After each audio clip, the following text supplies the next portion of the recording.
जिस व्यक्ति की कहानी को देखेंगे उसका नाम जक्कई है।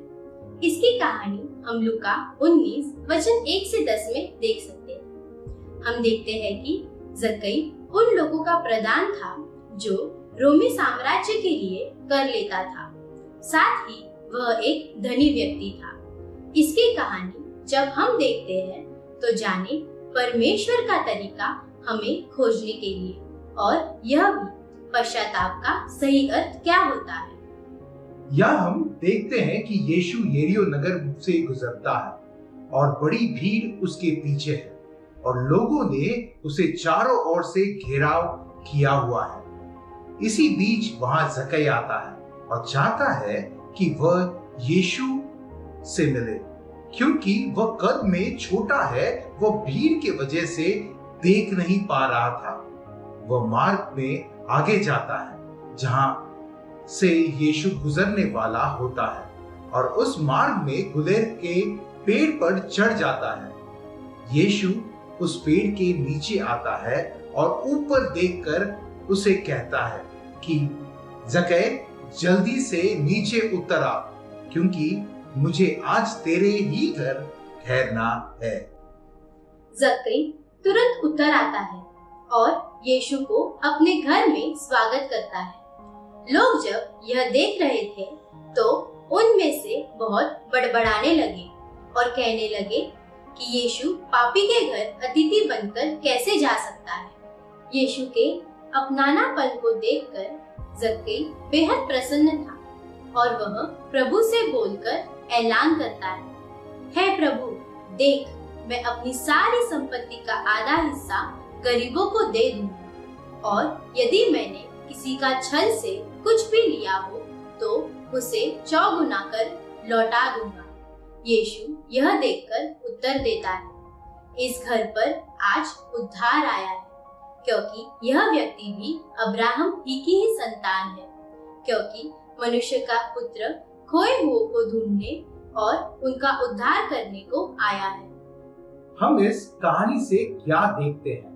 पहला, जक्कई की वास्तविक स्थिति। जक्कई भले कद में नाटा था, पर उसकी सोच यीशु मसीह के पास पहुंचने की थी। वह जानता था कि इन ऊंचे लोगों के बीच वह यीशु तक नहीं पहुंच सकता।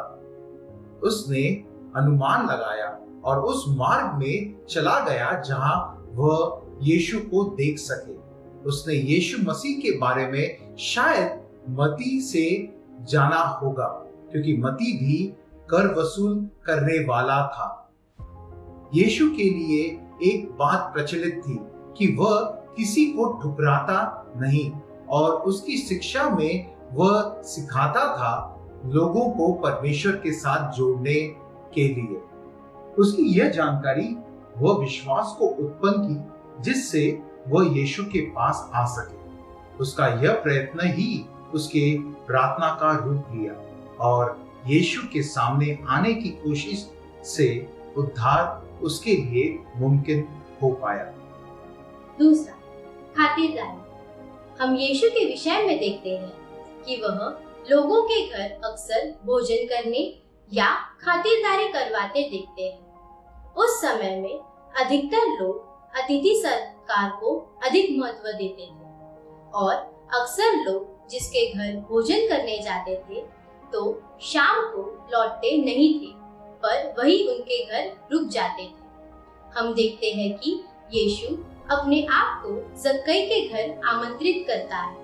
अच्छा होता कि जक्कई यीशु को आमंत्रण देता, पर वह जानता है कि वह पापी है और उसे ठुकराया हुआ महसूस हो रहा था। यीशु का कहना कि आज मुझे तेरे घर रुकना अवश्य है, उसे उस ठुकराए हुए एहसास से आजाद करता है। आज भी यीशु प्रकाशित वाक्य 3 वचन 20 में कहता है, देख, मैं द्वार पर खड़ा हुआ खटखटाता हूँ। यदि कोई मेरा शब्द सुनकर द्वार खोलेगा तो मैं उसके पास भीतर आकर उसके साथ भोजन करूंगा और वह मेरे साथ। अपनापन। मनुष्य को आदत है तुलना करने की और यहाँ भी लोगों की तुलना में जक्कई अयोग्य व्यक्ति था और यीशु के लिए भी लोग कुड़कुड़ाने लगे कि यीशु पापी मनुष्य के घर ठहरा है। यहाँ यीशु एक आदर्श रखता है लोगों को अपनाने के विषय में। आज के मसीह लोगों में यह संघर्ष है, जहाँ लोगों के व्यवहार और तौर तरीकों को बदलने के लिए कहा जाता है और दूसरे मसीहों का उदाहरण देकर उन्हें बाहरी चीजों को करने कहते हैं, उन्हें विवश करते हैं कलीसिया में एक प्रकार के कपड़े पहनना इत्यादि। यीशु जक्कई को पहले अपनाता है ताकि उसका मन प्रेरित हो सके बदलने के लिए। आदर्श हमारे लिए यह है कि पहले अपनाओ कि वे बदल सके। पवित्र आत्मा को एहसास दिलाने दो कि दिल से वह बदलाव कर सके। अगर तुम उन्हें बदलोगे तो कभी अपना नहीं पाओगे, क्योंकि उस बदलाव में यीशु की छाप नहीं रहेगी। चौथा, पश्चाताप। जक्कई की कहानी का मुख्य भाग है सही पश्चाताप, और वह हम देखते हैं जक्कई की प्रतिक्रिया में।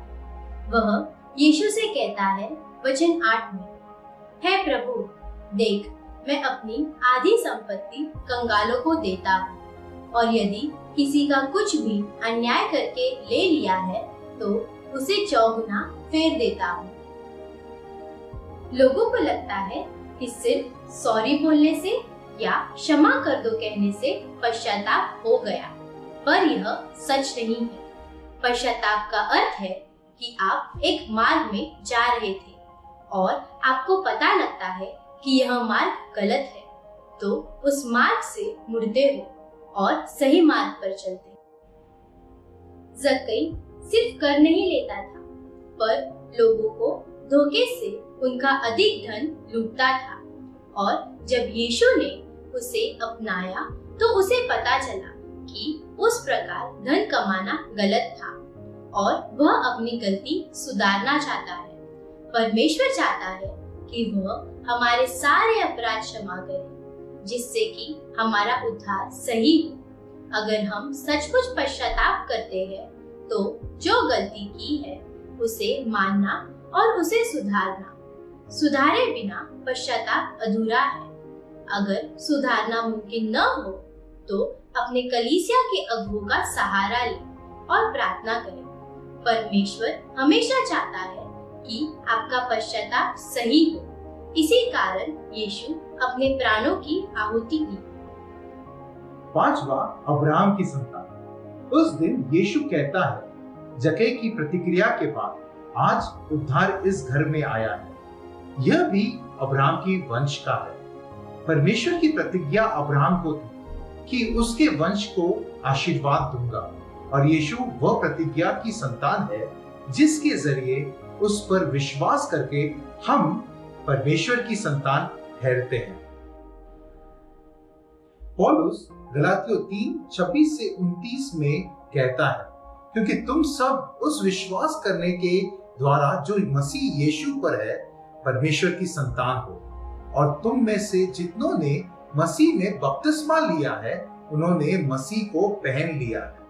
अब ना कोई यहूदी रहा और ना यूनानी, ना कोई दास ना स्वतंत्र, ना कोई नर ना नारी, क्योंकि तुम सब यीशु मसीह में एक हो। और यदि तुम मसीह के हो तो अब्राहम के वंश और प्रतिज्ञा के अनुसार वारिस भी हो। यीशु कहता है अपने विषय में, मनुष्य का पुत्र खोए हुए को ढूंढने और उनका उद्धार करने को आया है। आज यीशु मसीह हमारी तरफ मुड़ता है ताकि हम खोए नहीं, पर यीशु मसीह के द्वारा उद्धार पाए और उसमें पाए जाए। जक्कई की कहानी सिखाती है परमेश्वर का अपनापन, जो बिना संकोच के वह हमसे करता है, क्योंकि हमसे मिलने की पहल परमेश्वर ने की है। परमेश्वर ने अपने इकलौते बेटे को क्रूस पर इसीलिए भेजा कि हमारा उद्धार संपूर्ण हो सके और हमें योग्य सहायता मिले उस उद्धार को पाने के लिए। परमेश्वर इसके लिए हमें पवित्र आत्मा देता है कि हमें मदद कर सके कि हम अपना पाप करने की कमजोरी में न जिए, पर उदारता से उसके क्षमा में जिए और सही पश्चाताप करें। परमेश्वर आपको भी अब्राहम की संतान में गिनता है, अगर आपने पूरे मन से यीशु को अपनाया है और अपने गुनाहों से पश्चाताप किया है। अगले हफ्ते हम एक नई कहानी देखेंगे जो आप में परमेश्वर के गुणों को प्रकट करने में मदद करेगी। प्रभु आपको आशीष दे।